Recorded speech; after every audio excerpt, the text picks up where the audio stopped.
Mahayong ko yan.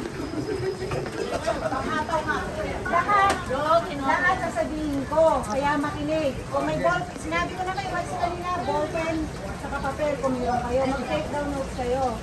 Yung hindi makakahabol dito, bukas ulit. Kasi kailangan, narinig nila yung isahan ko hanggang dulo. So kung may pangkating dyan na, nasa kalagitnaan na ako, inakuha nyo na ako tanungin ano ulit.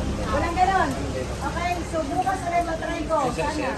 Kasi tatakbo ko yung bukas ng maga. Okay, isahan natin ha, from the start ha. Okay, ang tanong, sino dito ang nakakuha na ng 2K? Oh, umuwi na. Umuwi na kayo. Alis kayo eh. Tulo kayo eh. Alis kayo dyan.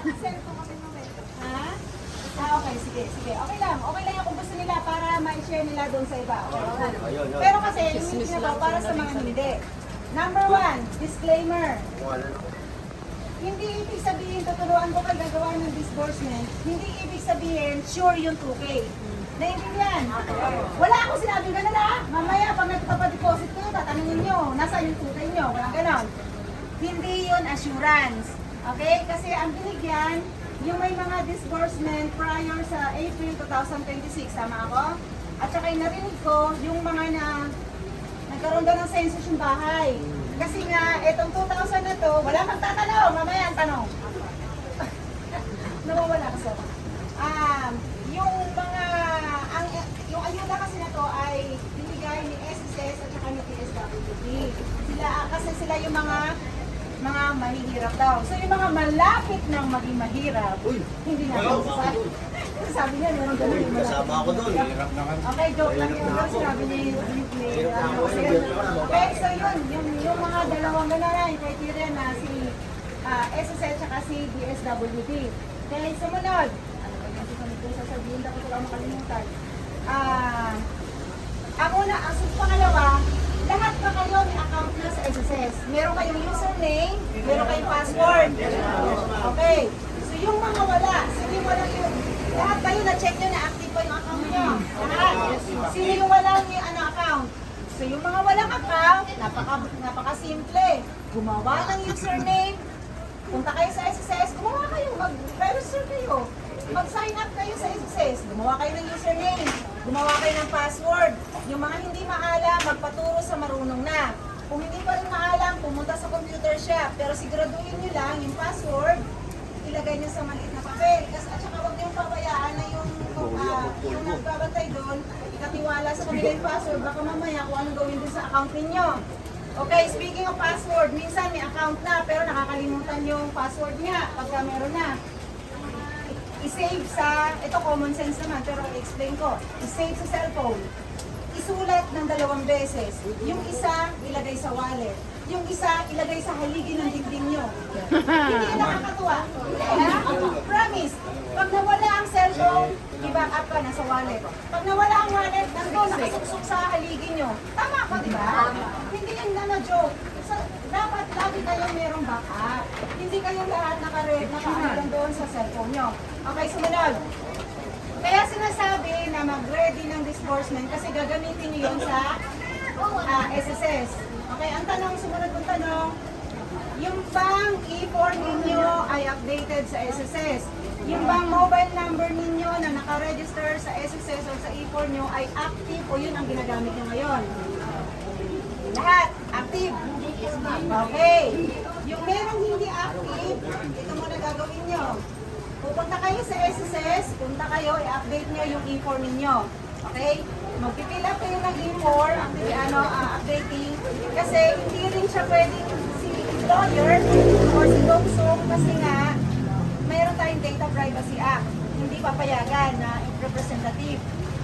So, hindi, ewan ko, itatry din na magtanong kung pwede kasi kung maramihan. Pero, ang alam kasi namin, merong Data Privacy Act na kasi. So, yung may problema sa SSS, yun muna ang una yung gagawin, ha? Magpapa-update kasi nga, magsisend ng OTP si SSS. So, kailangan active yung nandun nyo. Kasi baka mamaya, ang dulo doon ay 2, ang ginagamit nyo na ngayon ay 3. Wala rin yung useless. Okay. Common sense naman na yun, di ba? So, pagka nag-update kayo ng e-form nyo, kung meron pa kayong i-update, naaamoy ka na naman ang kung meron pang na-update na maliban sa account number, kung nagdagdag kayo ng anak, nanganak kayo, lahat na lang kayo, lumipat kayo ng bahay, from Laguna, nasa Cavite, lahat doon sa E4 na yon, since nandoon na kayo, sabay nyo na. Okay? Kasi minsan, in-update yung isang dito, yung isa, ano naman, gusto pa bumalik ata. Okay, dito yan. Okay, sumunod. Ate, meron na kayo, nandun na kayo sa SSC. Pagka meron na kayo lahat na ready na kayo, ang susunod din tatandaan ito. Dapat meron kayong choices na 4 pag gumawa ng disbursement account. Wala mo na magtatanong ha, explain ko na ha. Pwede ang GCash, pero verified. Okay, number 1, tandaan. Number 2, pwede yung M. Luwilier. Basta activated pa. Number 3, kung meron kayong ATM account na naka-impose doon sa card mismo, yung pangalan nyo at saka account number.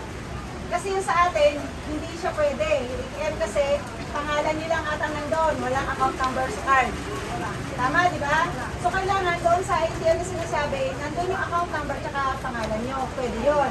Kaya nga yung number 4, dito pumapasok yung RCBC na nagpapadeposit.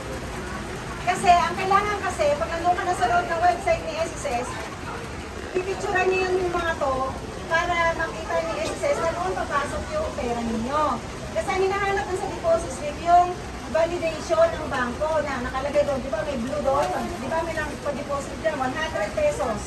Nakalagay pangalan nyo. Sino ba na bag? Johnny Bilba Arevalo, tapos 100. Kasi titignan yun doon. Doon yun para makita ni SSS na yun talaga ay active. Eh, may nagpa-deposit nung nakaraan. Tinanong, ma'am, paano daw pagka hindi na-approve yung yung 2,000? Saan daw mapupunta yung 100? Pag hindi lang kung anong doon.